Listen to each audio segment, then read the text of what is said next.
It was a difficult end to 2018 for equity markets as we saw a sharp sell-off around the world.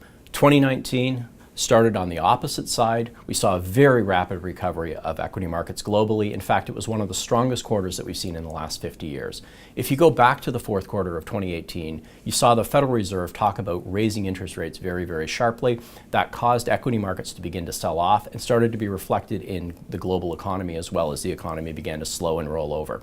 The Fed did a 180-degree pivot. They moved to a neutral or loosening stance, and we saw equity markets recover extremely rapidly in the first quarter.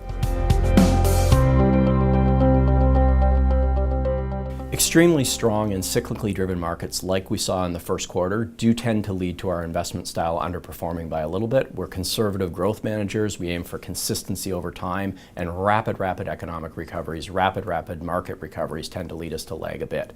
We didn't actually see that in the first quarter. We had very strong stock picking on the foreign side of the fund, and as a result, the overall fund did manage to outperform. The fund really continues to emphasize global holdings over Canadian.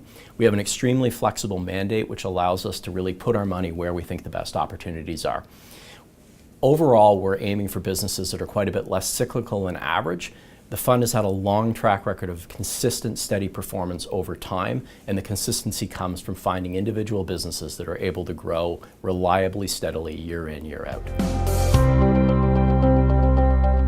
I think everyone realizes that there's been a very, very large run-up in debt globally over the past decade. We've certainly seen it in Canada. You see personal debt levels at among the highest in the developed world.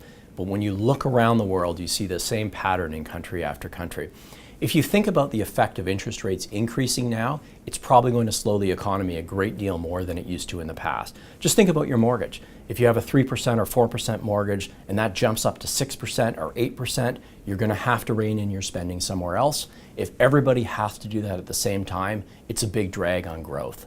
From an investment standpoint, what we're really focused on is finding companies that are less cyclical, that are less sensitive to the overall economy, that are able to grow through thick and thin in most economic environments.